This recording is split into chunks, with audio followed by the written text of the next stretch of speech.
ओम गम गणपते नमः। ओम श्री परमात्मने नमः। अग्नि पुराण 243वां अध्याय पुरुष लक्षण वर्णन।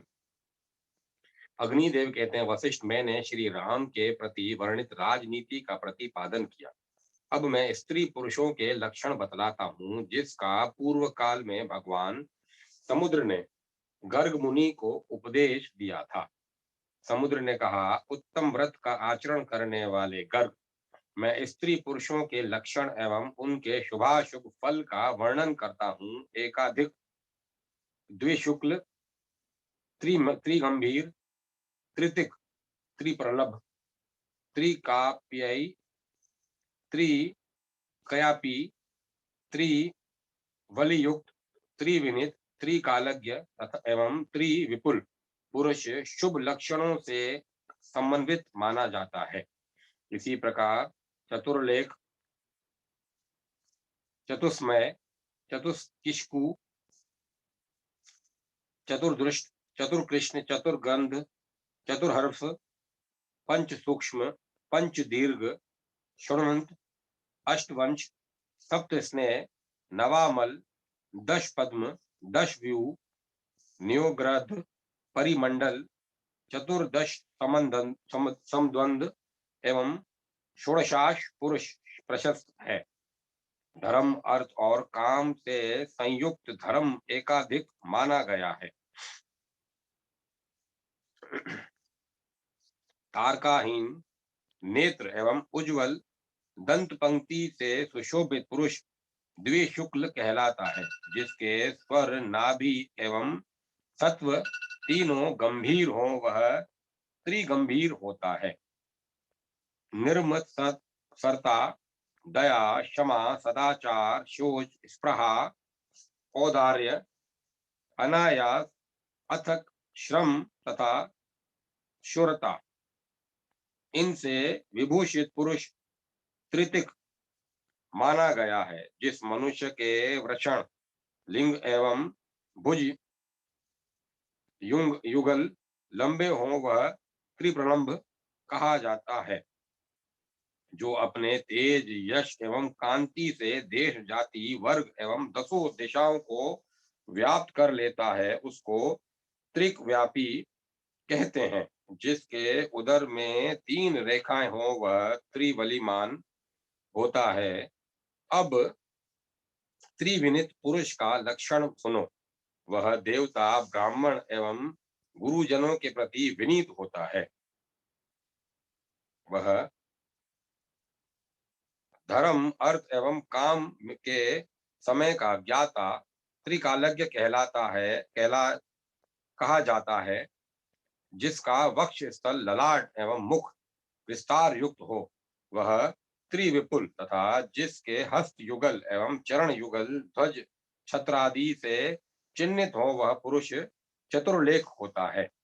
उंगली, हृदय, पुष्ट एवं कटी, ये चारों अंग समान होने से प्रशस्त होते हैं। ऐसा पुरुष चतुष्मय कहा गया है। जिसकी ऊंचाई 96 उंगल की हो, वह चतुष्कुक को प्रमाण वाला एवं जिसकी चारों दृष्टाएं चंद्रमा के समान उज्जवल हो, वह चतुर्दृष्ट होता है। अब मैं तुमको चतुष्कृष्ण पुरुष के विषय में कहता हूँ। उसके नयन, तारक, भ्रू युगल, शमश्रु एवं केश कृष्ण होते हैं। नासिका, मुख एवं कक्ष युगम में उत्तम गंध से युक्त मनुष्य चतुर्गंध कहलाता है। लिंग, ग्रीवा और जंघा युगल के हस्रव होने से पुरुष चतुर्हस्र होता है। अंगुली, पर्व, नख, केश, दंत तथा त्वचा सूक्ष्म होने पर पुरुष पंच सूक्ष्म एवं हनु, नेत्र, ललाट, नासिका एवं वक्ष स्थल के विशाल होने से पंच दीर्घ माना जाता है। वक्ष स्थल, कक्ष, नख, नासिका, मुख एवं कुकाटिका, गर्दन की घंटी, ये 6 अंग उन्नत एवं त्वचा, केश, दंत, रोम, दृष्ट, नख एवं वाणी ये 7 स्निग्ध होने पर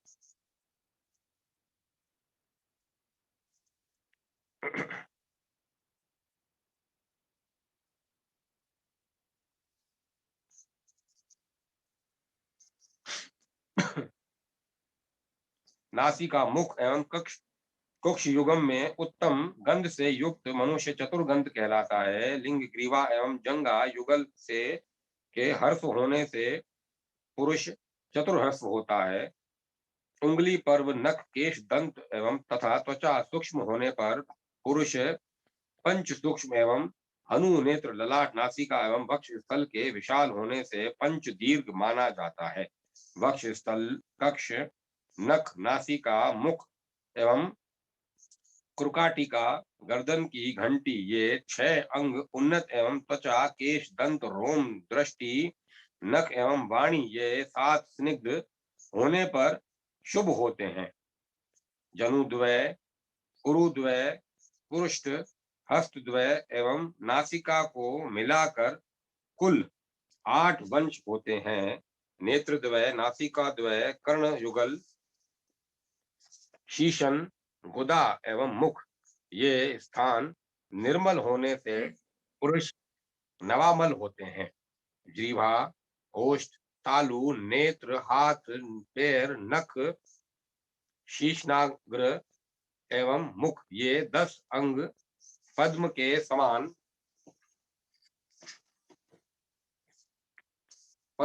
समान कांति से युक्त होने पर प्रशस्त माने गए हैं। हाथ, पैर, मुख, ग्रीवा, कर्ण, हृदय, सिर, ललाट, उदर एवं पृष्ठ ये 10 वृद्धाकार होने पर सम्मानित होते हैं। जिस पुरुष की ऊंचाई भुजाओं के फैलाने पर दोनों मध्यमा उंगलियों के मध्यमांतर के समान हो वह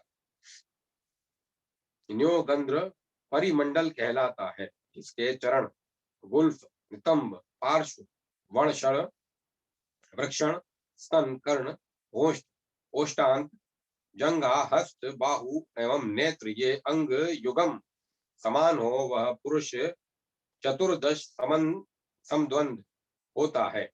जो अपने दोनों नेत्रों से 14 विद्याओं का अवलोकन करता है वह षोडशाक्ष कहा जाता है।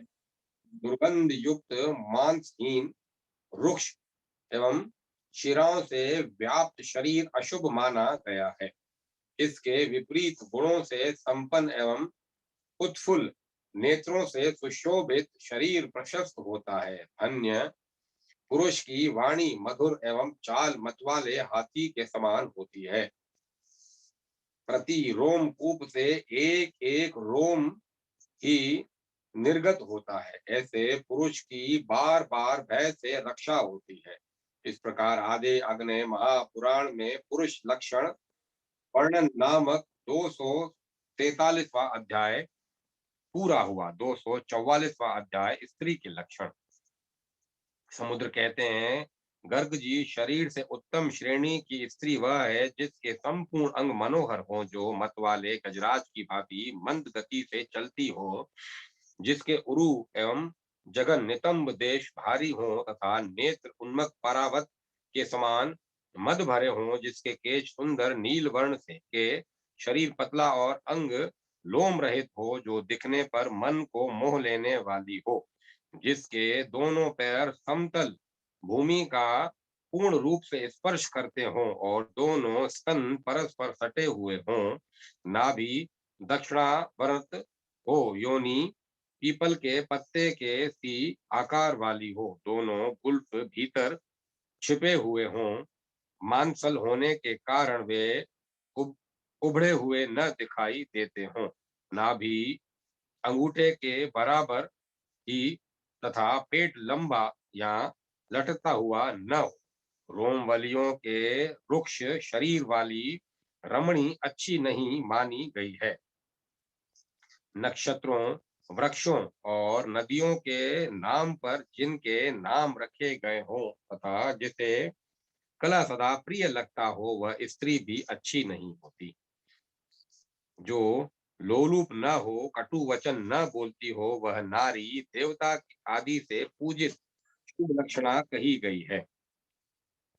जिसके कपोल मधुक पुष्पों के समान गोरे हों, वह नारी शुभ है। जिसके शरीर की नस नाड़ियां दिखाई देती हों और जिसके अंग अधिक रोमवलियों से भरे हों, वह स्त्री अच्छी नहीं मानी गई है। जिसकी तिल बोहें परस्पर सट गई हों, वह नारी भी अच्छी श्रेणी में नहीं गिनी जाती। जिसके प्राण पति में ही बसते हों तथा जो पति को प्रिय हो, वह नारी लक्षणों से रहित होने पर भी शुभ लक्षणों से संपन्न कही गई है। जहाँ सुंदर आकृति है, वहाँ शुभ गुण है। जिसके पैर पैर की कनिष्ठ का अंगुली धरती का स्पर्श न करे, वह नारी मृत्यु रूपा ही है। इस प्रकार आदि अग्नि महापुराण में स्त्री के लक्षणों का वर्णन नामक 244वां अध्याय पूरा हुआ। 245वां अध्याय चामर, धनुष, बाण तथा खड्ग के लक्षण। अग्निदेव कहते हैं, वशिष्ठ स्वर्ण दंड भूषित चामर उत्तम होता है। राजा के लिए हंस पक्ष, मयूर पक्ष या शुक पक्ष के से निर्मित छत्र प्रशस्त माना गया है। वक्ष पक्ष से निर्मित छत्र भी प्रयोग में लाया जा सकता है, किंतु मिश्रित पक्षों का छत्र नहीं बनवाना चाहिए। 3, 4, 5, 6, 7 या 8 पर्वों से युक्त दंड प्रशस्त है। भद्रासन 50 अंगुल ऊंचा एवं शीर्काष्ठ से निर्मित हो। वह स्वर्ण चित्रित एवं 3 हाथ विस्तृत होना चाहिए। द्विजश्रेष्ठ धनुष के निर्माण के लिए लोह, श्रृंग या काष्ठ इन 3 द्रव्यों का प्रयोग करें। प्रत्यंचा के लिए 3 वस्तु उपयुक्त हैं, वंश, भ्रग एवं चर्म। दारू निर्मित श्रेष्ठ धनुष का प्रमाण 4 हाथ माना गया है। उसी में क्रमशः एक एक हाथ कम, मध्यम तथा अधम होता है। मुष्टिग्राह के निमित्त धनुष के मध्य भाग में द्रव्य निर्मित करावें। धनुष की कोटि कामिनी की भ्रलता से के समान आकार वाली एवं अत्यंत संयत बनवानी चाहिए। लोह या श्रृंग के धनुष पृथक पृथक एक भी द्रव्य के या मिश्रित भी बनवाए जा सकते हैं। श्रृंग निर्मित धनुष को अत्यंत उपयुक्त तथा स्वर्ण बिंदुओं से अलंकृत करें। कुटिल, स्फुटित या छिद्र युक्त धनुष निंदित होता है। धातुओं के स्वर्ण, रजत, ताम्र एवं कृष्ण लोह का धनुष के निर्माण में प्रयोग करें। शांग्र धनुषों के में महिष, शरभ एवं रोहिण मृग के श्रृंगों से निर्मित चाप शुभ माना गया है। चंदन, वेतस, साल, ध्व तथा अर्जुन वृक्ष के काष्ठ से बना हुआ दारू में शरासन उत्तम होता है। इनमें भी शरद ऋतु में काट कर लिए गए पके बांसों से निर्मित धनुष सर्वोत्तम माना जाता है। धनुष खड्ग की भी त्रिलोक्य मोहन मंत्रों से पूजा करें।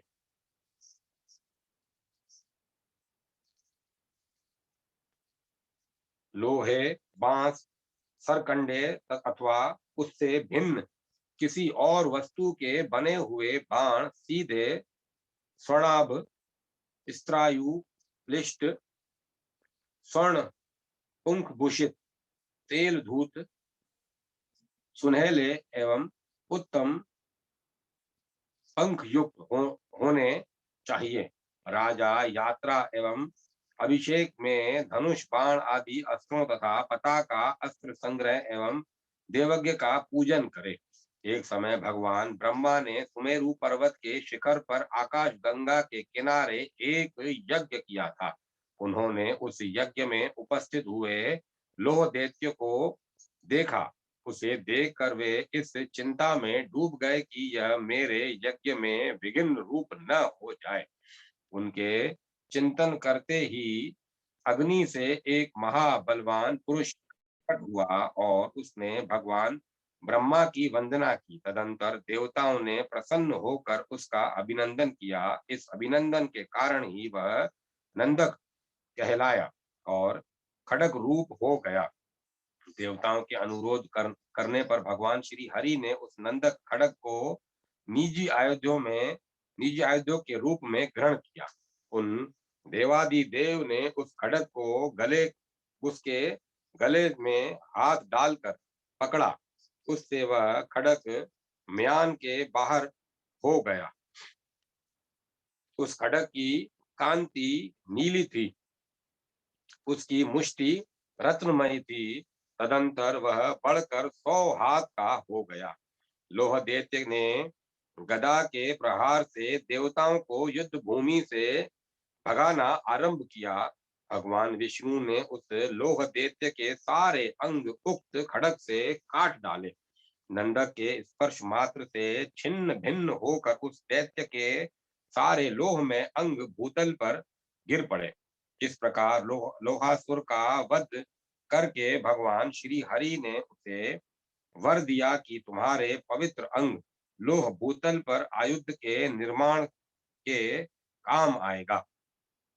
फिर श्री विष्णु की कृपा प्रसाद से ब्रह्मा जी ने भी उन सर्व समर्थ श्री हरि का यज्ञ के द्वारा निर्विघ्न पूजन किया। अब मैं खड़ग के लक्षण बतलाता हूँ। खटी खटर देश में निर्मित खड़ग दर्शनीय माने गए हैं। ऋषिक देश के खड़ग शरीर को चीर डालने वाले तथा शुरा शुरापरक देशीय खड़ग अत्यंत दृढ़ होते हैं। भंग देश के खड़ग तीखे एवं आघात को सहन करने वाले तथा अंग देशीय खड़ग तीक्ष्ण कहे गए हैं।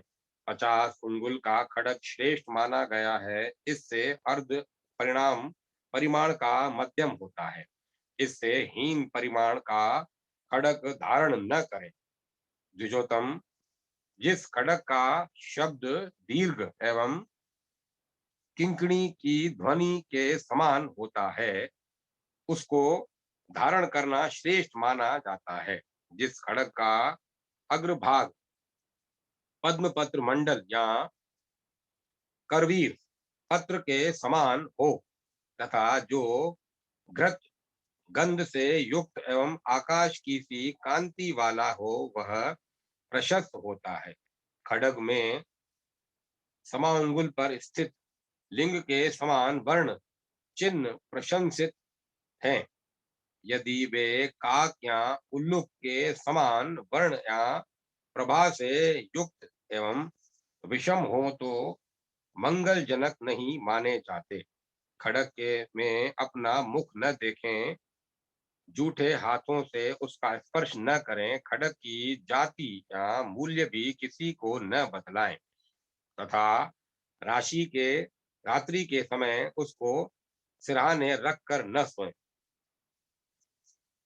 इस प्रकार आदि अग्नि महापुराण में चामर आदि के लक्षणों का कथन नामक 245वां अध्याय पूरा हुआ। 246वां अध्याय रत्न परीक्षण। अग्निदेव कहते हैं, द्विज श्रेष्ठ वशिष्ठ, अब मैं रत्नों के लक्षणों का वर्णन करता हूँ। राजाओं को ये रत्न धारण करने चाहिए। वज्र, हीरा, मरकत, पद्मराग, मुक्ता, महानील, इंद्रनील, वैदुर्य, गंधस्य, चंद्रकांत, सूर्यकांत, स्फटिक, फूलक, करकेतन, पुष्पराग, ज्योतिरस, राजपट, राजमय, शुभ सौगंधिक, गज, शंख, में गुमेद, रुधिराक्ष, भलाटक, धूली, मरकत, तुष्यक, शीस, पिलू, प्रवाल, गिरिवज्र, भुजंगमणि, वज्रमणि, टिटिभ, भ्रामर और उत्कल। श्री एवं विजय की प्राप्ति के लिए पूर्वोक्त रत्नों को स्वर्ण मंडित करा के धारण करना चाहिए, जो अंतर्भाग में प्रभा युक्त निर्मल एवं सुसंस्थान हो, उन रत्नों को ही धारण करना चाहिए। प्रभाहीन, मलिन, खंडित और किरकिरी से युक्त रत्नों को धारण न करें। सभी रत्नों में हीरा धारण करना श्रेष्ठ है। जो हीरा जल में तैर सके, अभेद हो, षणकोण हो, इंद्रधनुष के समान निर्मल प्रभा से युक्त हो, हल्का या तथा सूर्य के समान तेजस्वी हो, अथवा तोते के पंखों के समान वर्ण वाला हो, स्निग्ध, कांतिमान एवं विभक्त हो, वह शुभ माना गया है। मरकत मणि स्वर्ण चूर्ण के समान सूक्ष्म बिंदुओं से विभूषित होने पर श्रेष्ठ बतलाई गई है। स्फटिक और पद्मराग अरुणिमा से युक्त तथा अत्यंत निर्मल होने पर उत्तम कहे जाते हैं। मोती शुक्ति से उत्पन्न होते हैं, किंतु शंख से बने मोती उनकी अपेक्षा निर्मल एवं उत्कृष्ट होते हैं। ऋषि प्रवर हाथी के दांत और कुंभ स्थल से उत्पन्न सूकर, मत्स्य और वेणुनाग से उत्पन्न एवं मेघों द्वारा उत्पन्न मोती अत्यंत श्रेष्ठ होते हैं। मोती के पृथक, गोलाई, शुक्लता, स्वच्छता एवं महता ये गुण होते हैं। उत्तम इंद्रनील मणि दुग्ध में रखने पर अत्यधिक प्रकाशित एवं सुशोभित होती है। जो रत्न अपने प्रभाव से सबको रंजित करता है, उसे अमूल्य समझें। नील एवं रक्त आभा वाला वैदुर्य श्रेष्ठ होता है। यह हार में पिरोने योग्य है। इस प्रकार आदि अग्नि महापुराण में रत्न परीक्षा कथन नामक 246वां अध्याय पूरा हुआ। 247वां अध्याय ग्रह के योग्य भूमि, चतुष्टि पद, वास्तुमंडल और वृक्षारोपण का वर्णन। अग्निदेव कहते हैं, वशिष्ठ, अब मैं वास्तु के लक्षणों का वर्णन करता हूँ। वास्तु शास्त्र में ब्राह्मण, क्षत्रिय, वैश्य एवं शूद्रों के लिए क्रमशः श्वेत, रक्त, पित्त एवं काले रंग की भूमि निवास करने योग्य है। जिस भूमि में रक्त के समान गंध हो वह ब्राह्मणों के, रक्त के समान गंध हो वह क्षत्रियों के, अन्न की सी गंध हो या वह वैश्यों के, और मधुतुल्य गंध हो वह शूद्रों के वास करने योग्य मानी गई है। इसी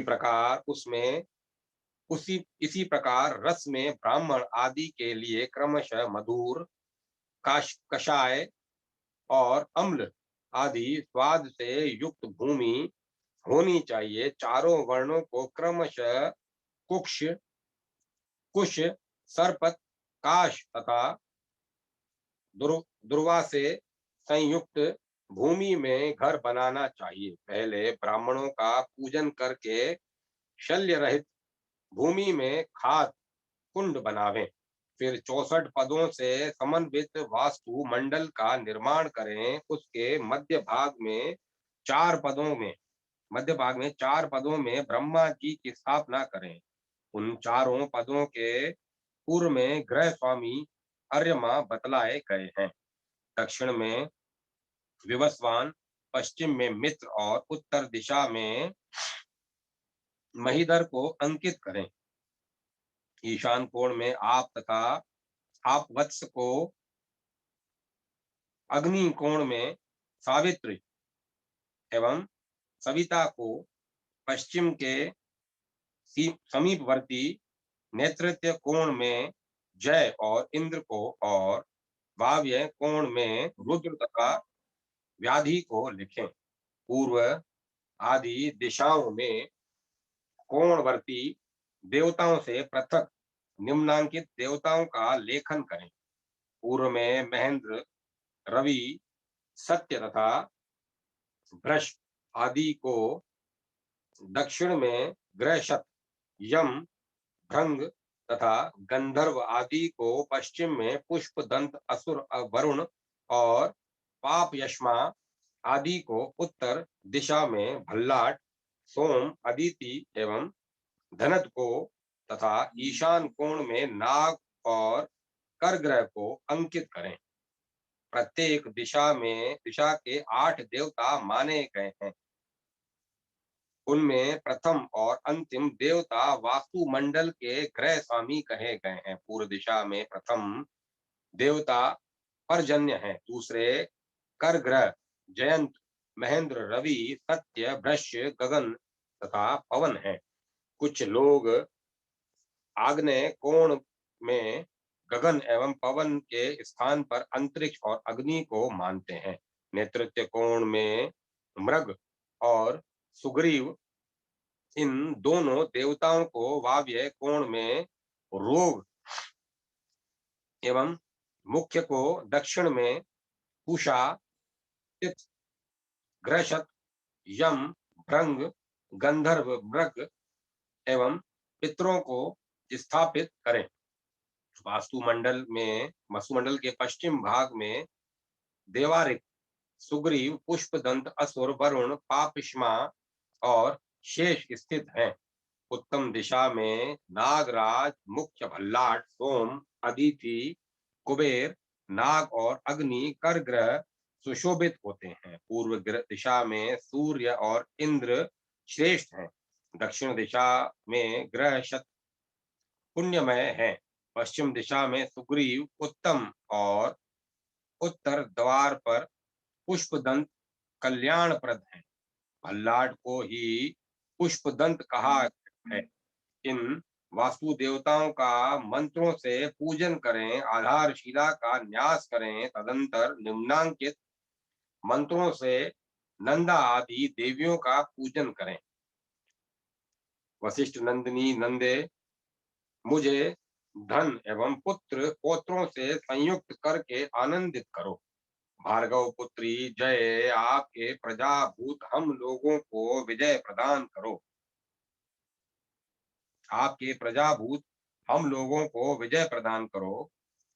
अंगिरस्तने पूर्णे, मेरी कामनाओं को पूर्ण करो। कश्यपदा मुझे भद्रे, मुझे कल्याणमयी बुद्धि दो।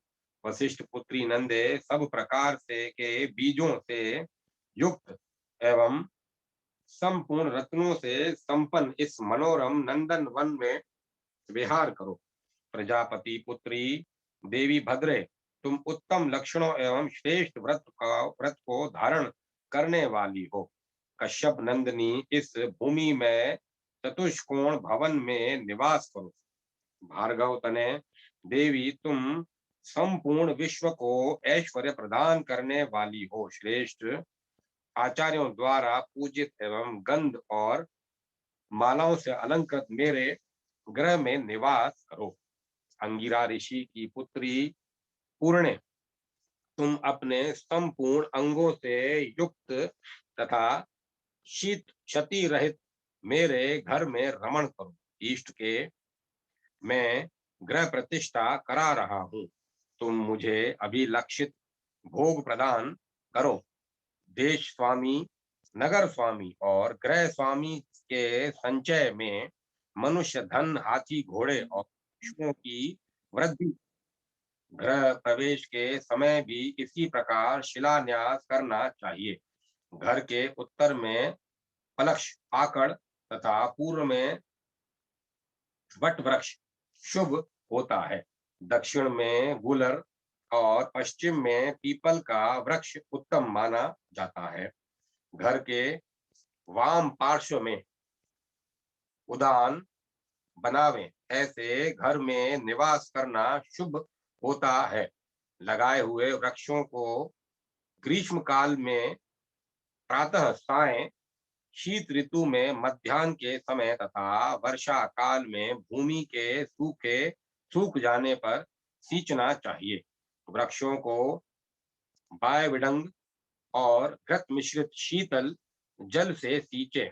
जिन वृक्षों के फल लगने बंद हो गए हों, उनको कुल्थी, उड़द, मूंग, तिल और जौ मिले हुए जल से सींचना चाहिए। घृत युक्त शीतल दग्ध के सेचन से वृक्ष वृक्ष सदा फल पुष्प से युक्त रहते हैं।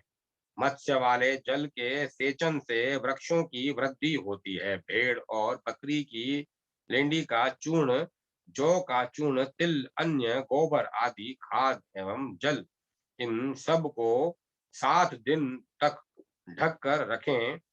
इसका सेचन भी सभी प्रकार के वृक्षों के फल, पुष्प आदि की वृद्धि करने वाला है।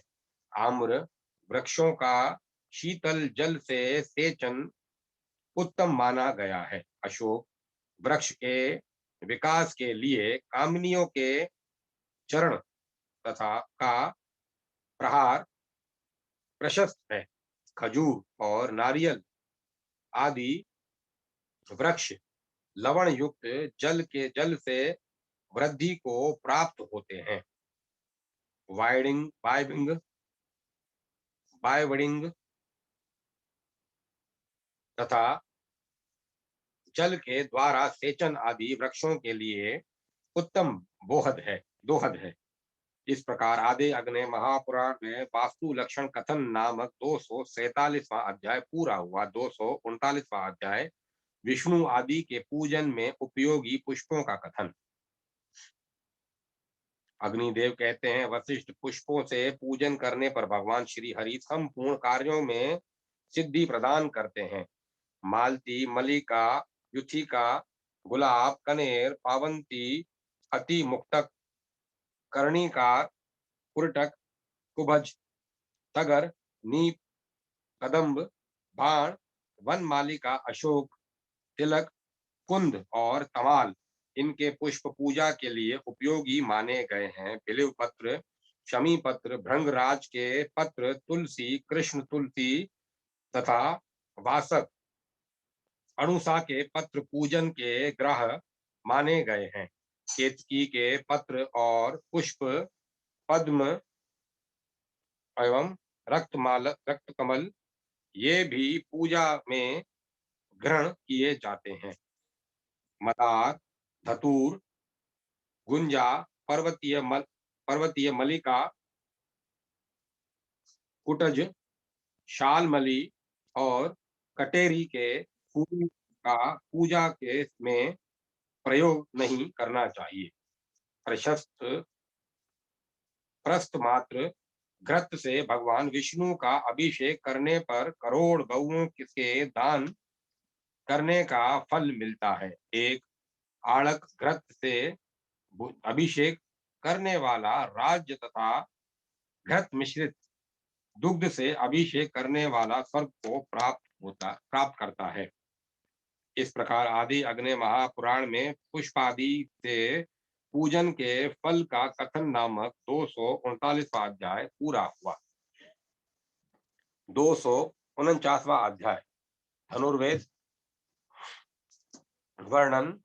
युद्ध और अस्त्र के भेद, 8 प्रकार के स्थान, धनुष बाण को ग्रहण करने तथा और छोड़ने की विधि आदि का कथन।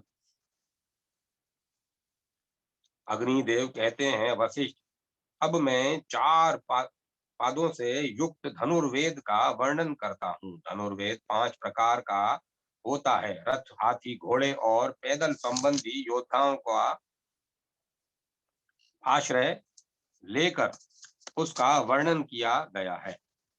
मंत्र युक्त, पाणी मुक्त, यंत्र मुक्त, पाणी मुक्त, मुक्त संधारित, अमुक्त और बाहु युद्ध, ये ही धनुर्वेद के 5 प्रकार कहे गए हैं।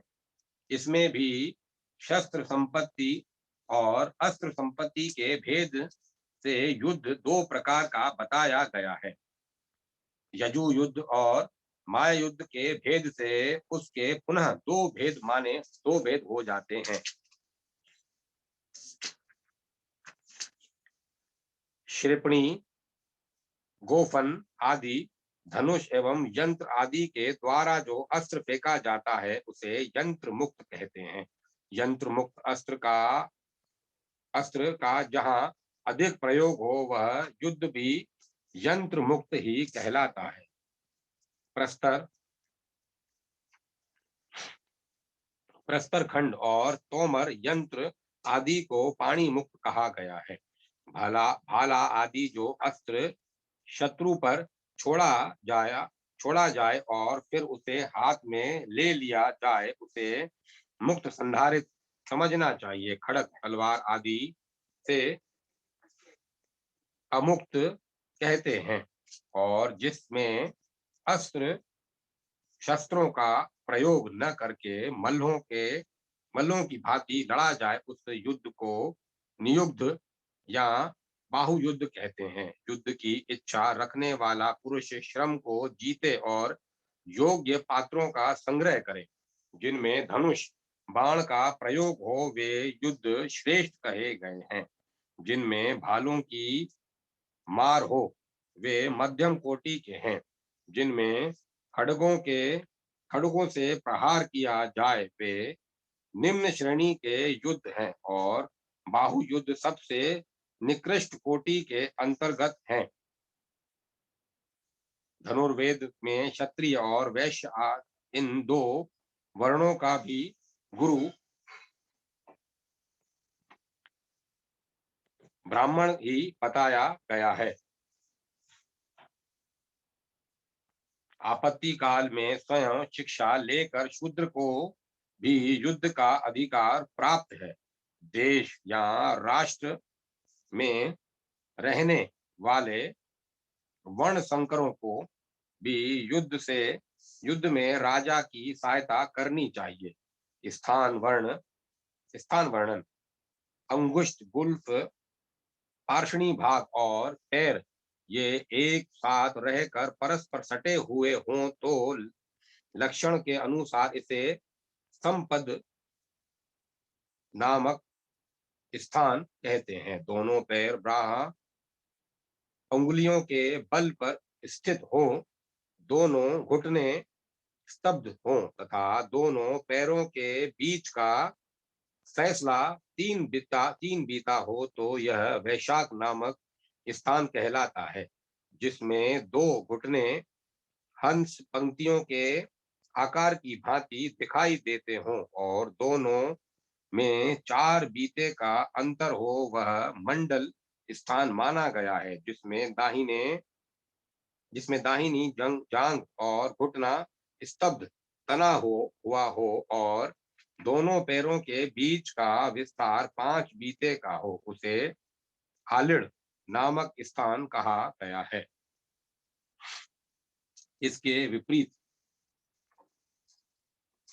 जहां बाईं जंघा और घुटना स्तब्ध हो तथा दोनों पैरों के बीच का विस्तार 5 बीता हो वह प्रत्यालीण नामक स्थान है। जहां बायां पैर टेढ़ा और दाहिना सीधा हो तथा दोनों गुल्फ और पर्शनी भाग 5 उंगल के अंतर पर स्थित हो तो यह 12 उंगल बड़ा स्थानक कहा गया है। यदि बाएं पैर का घुटना सीधा हो और दाहिना पैर भली भांति फैलाया गया हो अथवा दाहिना घुटना कुब्जाकार एवं निश्चल हो या घुटने के साथ ही दायां चरण दंडाकार विशाल दिखाई दे तो ऐसी स्थिति में विकट नामक स्थान कहा गया है। इसमें दोनों पैरों का अंतर 2 हाथ बड़ा होता है। जिसमें दोनों घुटने दोहरे और दोनों पैर उतान हो जाएं। इस विधान के योग से जो स्थान बनता है उसका नाम संपुट है। जहां कुछ घूमे हुए दोनों पैर संभाव से दंड के समान विशाल एवं स्थिर दिखाई दें। वहां दोनों के बीच की लंबाई 16 उंगल की देखी गई है। यह स्थान का यथोचित स्वरूप है। ब्राह्मण योद्धाओं को चाहिए कि वह पहले बाएं हाथ से में धनुष और दाएं हाथ में बाण लेकर उसे चलाएं और उन छोड़े हुए बाणों को स्वस्तिकाकार करके उनके द्वारा गुरुजनों को प्रणाम करें। धनुष का प्रेमी योद्धा वैशाख स्थान से के सिद्ध हो जाने पर स्थिति स्थिति वर्तमान या आयाति भविष्य में जब आवश्यकता हो धनुष पर डोरी को फैलाकर धनुष की निचली कोटि और बाण के फल देश को धरती पर टिकाकर रखे और उसी अवस्था में मुड़ी हुई दोनों भुजाओं एवं कलाइयों द्वारा नापे। उत्तम व्रत का पालन करने वाले वशिष्ठ उस योद्धा के बाण से धनुष सर्वथा बड़ा होना चाहिए और मुष्टि के सामने बाण के पुंख तथा धनुष के डंडे में 12 उंगल का अंतर होना चाहिए। ऐसी स्थिति हो तो धनुर्दंड को प्रत्यंचा से संयुक्त कर देना चाहिए। वह अधिक छोटा या बड़ा नहीं होना चाहिए। धनुष को नाभि स्थान में और बाण संचय को नितंब पर रखकर उठे और हाथ को आंख और कान के बीच में कर ले तथा उस अवस्था में बाण को फेंके। पहले बाण को मुट्ठी में पकड़े और उसे दाहिने स्तनाग्र की सीध में रखे। तदंतर उसे प्रत्यंचा पर ले जाकर उसे मोरवी डोरी या प्रत्यंचा को खींचकर पूर्ण रूप से फैलावे। प्रत्यंचा न हो तो भीतर हो न बाहर हो। प्रत्यंचा न तो भीतर हो न बाहर, न ऊंची हो न नीची, न कुबड़ी हो न उतान, न चंचल हो न अत्यंत आविष्टि। वह सम स्थिरता से युक्त और दंड की भांति सीधी होनी चाहिए। इस प्रकार पहले इस मुष्टि के द्वारा लक्ष्य को आच्छादित करके बाण को छोड़ना चाहिए।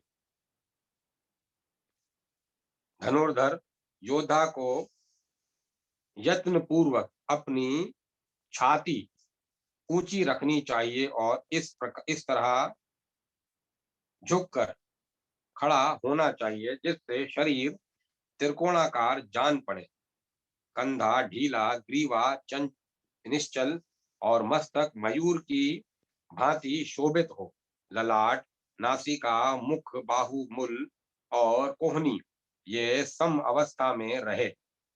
ठुड्डी और कंधे में 3 अंगुल का अंतर समझना चाहिए। पहली बार 3 अंगुल, दूसरी बार 2 अंगुल और तीसरी बार ठुड्डी तथा कंधे का अंतर 1 ही अंगुल का बताया गया है। बाण को पुंख की ओर से तर्जनी एवं अंगूठे से पकड़ें, फिर मध्यमा एवं अनामिका से भी पकड़ लें और तब तक वेग पूर्वक खींचता रहे जब तक पूरा बाण धनुष पर न आ जाए।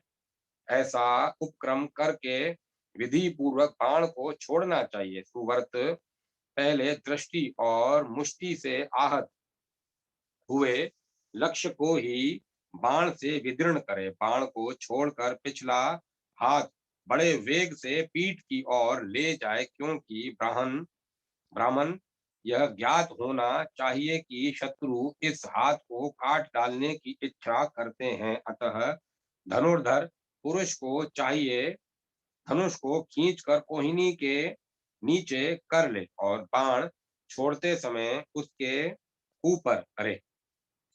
धनुषास्त्र विशारद पुरुषों को यह विशेष रूप से जानना चाहिए।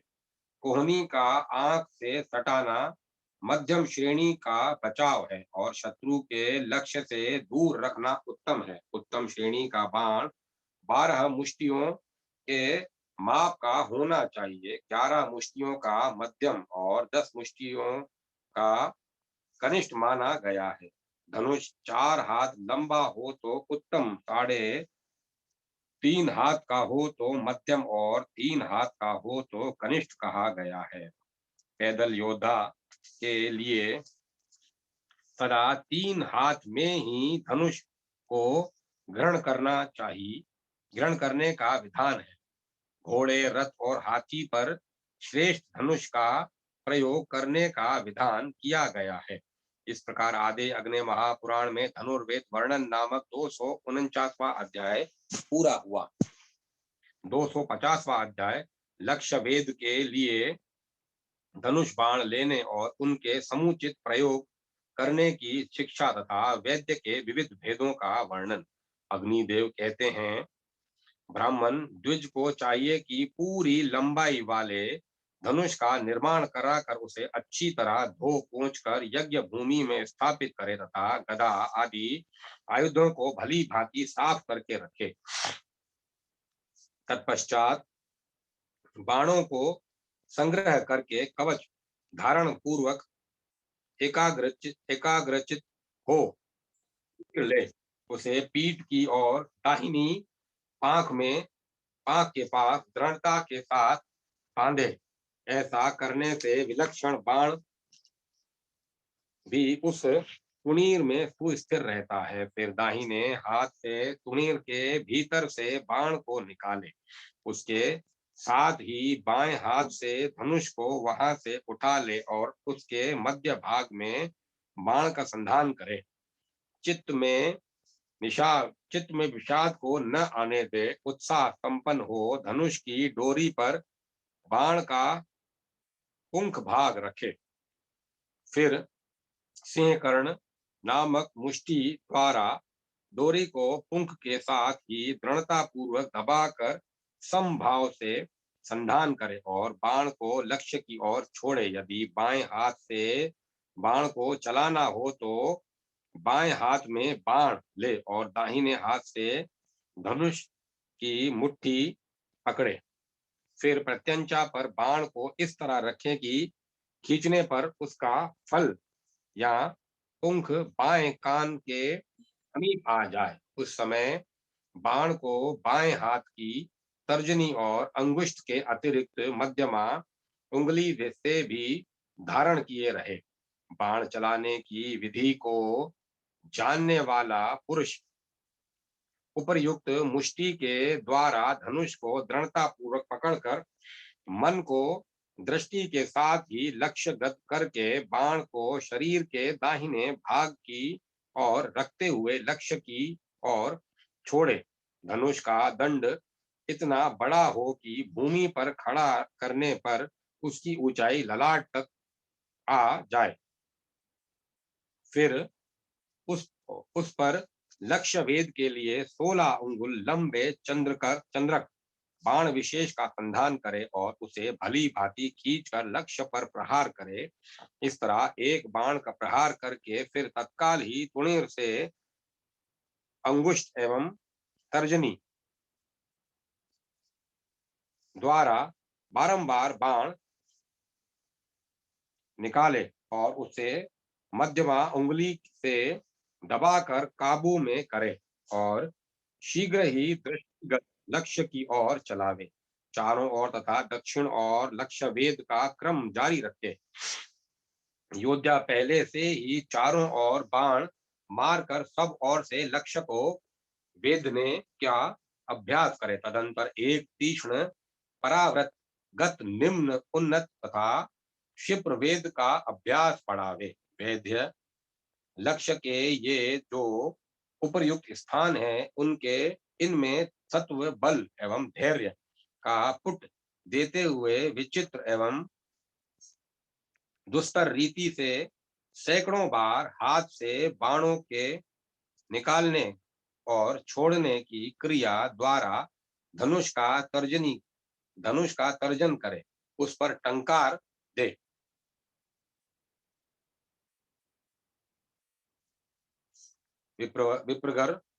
विप्रवर उक्त वेद्य के अनेक भेद हैं। पहले तो तृण दुष्कर तथा चित्र दुष्कर ये वेद्य के 3 भेद हैं। ये तीनों ही भेद दो प्रकार के होते हैं। नत निम्न और तीक्ष्ण ये ही दृढ़ वेद्य के 2 भेद हैं। दुष्कर वेद्य ये भी निम्न और उधर्वगत ये दो भेद कहे गए हैं तथा चित्र दुष्कर वैद्य के मस्तकपन मस्तकपन और मध्य ये दो भेद बताए गए हैं। इस प्रकार इन वैद्य गणों को सिद्ध करके वीर पुरुष पहले दाएं अथवा बाएं पार्श्व से शत्रु सेना पर चढ़ाई करे। इससे मनुष्य को अपने लक्ष्य पर विजय प्राप्त होती है। प्रयोक्ता पुरुषों के ने वैद्य के विषय में यही विधि देखी और बताई है। योद्धा के लिए उस वैद्य की अपेक्षा भ्रमण को अधिक उत्तम बताया गया है। वह लक्ष्य को अपने बाण के पुंख भाग से आच्छादित करके उसकी ओर दृढ़ता पूर्वक शर संधान करे। जो लक्ष्य भ्रमणशील अत्यंत चंचल और सुस्थिर हों उस पर सब ओर से प्रहार करे, उसका भेदन और छेदन करे तथा उसे सर्वथा पीड़ा पहुंचाए। कर्म योग के विधान का ज्ञाता पुरुष इस प्रकार समझ बूझ कर उचित विधि का आचरण अनुष्ठान करे। जिसने मन नेत्र और दृष्टि के द्वारा लक्ष्य के साथ एकता स्थापन की कला सीख ली है, वह योद्धा यमराज को भी जीत सकता है। पाठांतर के अनुसार यह वह श्रम को जीत लेता है, युद्ध करते करते थकता नहीं। इस प्रकार आदि अग्नि महापुराण में धनुर्वेद का कथन नामक 250वां अध्याय पूरा हुआ। 291वां अध्याय पाश के निर्माण और प्रयोग की विधि तथा तलवार और लाठी को अपने पास रखने एवं शत्रु पर चलाने की उपयुक्त पद्धति का निर्देश। अग्निदेव कहते हैं, ब्राह्मण जिसने हाथ मन और दृष्टि को जीत लिया है, ऐसा लक्ष्य साधक नियत सिद्धि को पाकर युद्ध के लिए वाहन पर आरूढ़ हो। 5-10 हाथ बड़ा गोलाकार और हाथ के लिए सुखद होना चाहिए। इसके लिए अच्छी मुंज हरिण की तात अथवा आक के छिलकों की डोरी तैयार करानी चाहिए। इनके सिवाय अन्य सुदृढ़ पटसूत्र आदि वस्तुओं का भी सुंदर पाश बनाया जा सकता है। उक्त सूत्रों या रस्सियों को कई आवृत्ति लपेटकर खूब बट लें। विज्ञ पुरुष 30 आवृत्ति करके बटे हुए सूत्र या रस्सी से ही पाश का निर्माण करे। शिक्षकों को पाश की शिक्षा देने के लिए कक्षाओं में स्थान बनाना चाहिए। पाश को बाएं हाथ से लेकर दाहिने हाथ से उधेड़े उसे कुंडलाकार बना सब और घुमाकर शत्रु के मस्तक के ऊपर फेंकना चाहिए।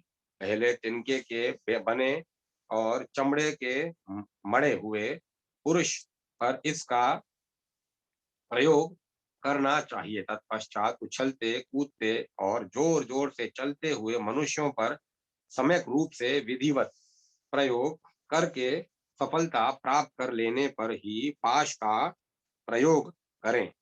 सुशिक्षित योद्धा को पाश द्वारा यथोचित रीति से जीत लेने पर ही शत्रु की प्रति पाश बंधन की क्रिया करनी चाहिए।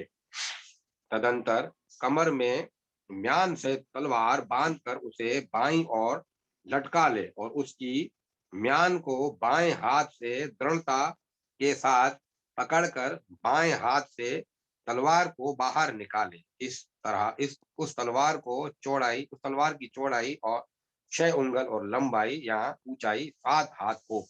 लोहे की बनी हुई कई शलाकाएं और नाना प्रकार के कवच अपने आधे या समूचे हाथ में लगा लें।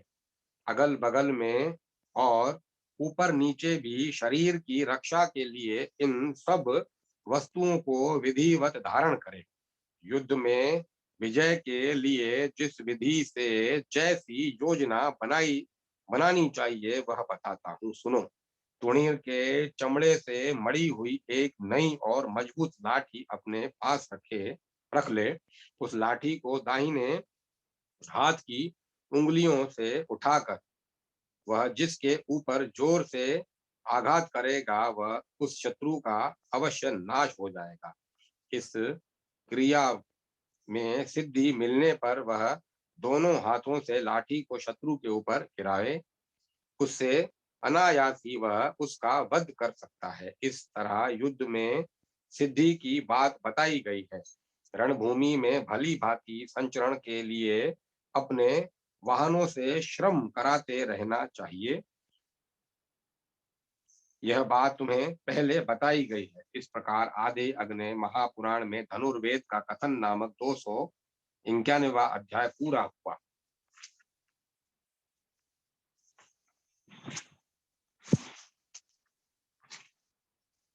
292वां अध्याय तलवार के 32 हाथ, 5 चक्र, शूल, तोमर, गदा, परशु, मुदगर, बिंदीपाल, वज्र, कृपाण, क्षेपणी, गदा युद्ध तथा मल्ल युद्ध के दाव और पेत्रों का वर्णन। अग्निदेव कहते हैं, ब्राह्मण भ्रांत, उद्भ्रांत, आविध, आपुल, अपलुत, विप्लुत, लुप्त, विप्लुत, प्लुत या श्रत, संपात, सुमदीर्ण, शयनपात, आकुल, उदत, अवधूत, सव्य, दक्षिण, अनालक्षित, विस्फोट, करालेंद्र, महासक, विकराल, लिपात, विभीषण, भयानक, समग्र, अर्ध, तृतीयांश, पाद, पादार्थ, वारिज, प्रत्यालीन, आलीण, बराह और लुलित ये रणभूमि में दिखाई जाने वाले ढाल तलवार के 32 हाथ या चलाने के ढंग हैं। इन्हें जानना चाहिए। पराव्रत, अपाव्रत, ग्रहित, लघु, उदरक्षिप्त, अंधक्षिप्त, अधक्षिप्त, संधारित, विधारित, शयनपात, गजपात और ग्राहा ये युद्ध के पाश फेंकने के 11 प्रकार हैं। ऋजु, आयत, विशाल, त्रियक और भ्रामित ये 5 कर्म व्यस्त पाश के लिए महात्माओं ने बताए हैं। छेदन, भेदन, पात, भ्रमण, शमन, विकर्तन और कर्तन ये 7 कर्म चक्र के हैं। कोश, आस्फोट, स्वेदन, भेद, त्रास, आंदोलितक और आघात ये 6 शूल के कर्म जानो। द्विजोतम, दृष्टिघात, भुजाघात, पार्श्वघात, ऋजुघात, ऋजुपात, पक्षपात और इशुपात ये तोमर के कार्य कहे गए हैं। विप्रवर, आहत, बृहत, प्रभुत, कमलासन, ततोधर्व, गात्र, नमित, वाम, दक्षिण, आवृत, पराव्रत, पादोद, अवलुप्त, हंसमर्द या हंसमार्ग तथा विमर्द ये गदा संबंधी कर्म कहे गए हैं। कराल, अवघात, दंशोपलुप्त, श्रीपथहस्त, स्थित और शून्य ये फरसे के कर्म समझने चाहिए। विप्रवर, ताड़न, छेदन, चूर्णन, पलवन तथा घातन ये मुदगर के कर्म हैं। संश्रांत, विश्रांत, गोविसर्ग तथा सुदर्द ये बिंदीपाल के कर्म हैं और लंगुड़ के भी वे ही कर्म बतलाए गए हैं। द्विजोतम, अत्यंत, मध्य, पराव्रत तथा निदेशांत ये वज्र और पटिश के कर्म हैं। हरण, छेदन, घात, भेदन, रक्षण, पातन तथा स्फोटन ये कृपाण के कर्म कहे गए हैं। त्रासन, रक्षण, घात, बलोधरण और आयत ये श्रेपणी, गोफन के कार्य कहे गए हैं। ये ही यंत्र के भी कर्म हैं। सत्यांग, अवदंश, वरोधोदक, हस्तावहस्त, आलीन, एक हस्त, अवहस्तक, द्विहस्त, बाहुपाश, कोटि, रेचितक, उद्गत, पुरोघात, लला घाट, ललाट, लता, ललाट घाट, भुजा विधमन, करोद घुत, विमान, पदाहिति, विपादिक,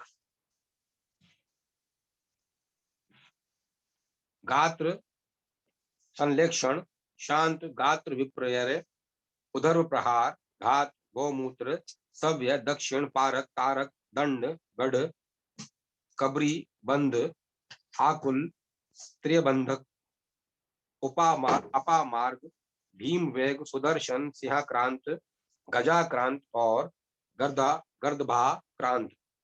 ये गदा युद्ध के हाथ जानने चाहिए। अब मल्ल युद्ध के दाव पेच बताए जाते हैं। आकर्षण, विकर्षण, बाहुमूल्य, ग्रीवा, विपत्तिव्रत, सुदारुणु, पुष्टभंग, पर्यासन, विप्रयास, पशुमार, आजाविक, पाद प्रहार, आस्फोट, कोटि रेचितक, गात्रा श्लेष, स्कंदघात, महिष व्याजन, अरोट ललाट घात, विस्फटकरण, अद्भुत, अवभूत, अवधूत, उद्धूत, अवधूत, त्र्यग, मार्गगत, गज स्कंद, अवशेप, अपार मुख, देव मार्ग, अधो मार्ग, अमार्ग गमनाकुल, यष्टि घात, अवशेप, वसुधारण, जानुबंध, भुजाबंध, सुदारुणु, गात्रबंध, विपृष्ठ,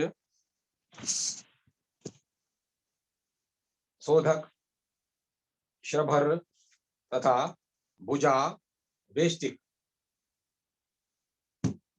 युद्ध में कवच धारण करके अस्त्र शस्त्र से संपन्न हो हाथी आदि वाहनों पर चढ़कर उपस्थित होना चाहिए। हाथी पर उत्तम अंकुश धारण किए 2 महावतियां चालक रहने चाहिए। उनमें से एक तो हाथी की गर्दन पर सवार हो और दूसरा उसके कंधे पर। उसके अतिरिक्त सवारों में 2 धनुर्धर होने चाहिए और 2 खड्गधारी। प्रत्येक रथ और हाथी की रक्षा के लिए 3-3 घुड़सवार सैनिक रहें तथा घोड़े की रक्षा के लिए 3-3 धनुर्धर पैदल सैनिक रहने चाहिए। धनुर्धर की रक्षा के लिए चर्म या ढाल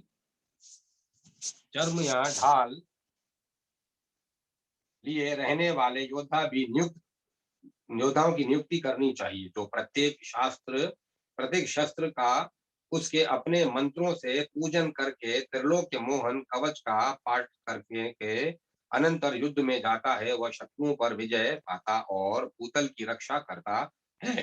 पाठांतर के अनुसार शत्रुओं पर विजय पाता और उन्हें निश्चय ही मार गिराता है। इस प्रकार आदि अग्नि महापुराण में धनुर्वेद का कथन नामक 292वां अध्याय पूरा हुआ। अब मैं कथा विराम देता हूँ।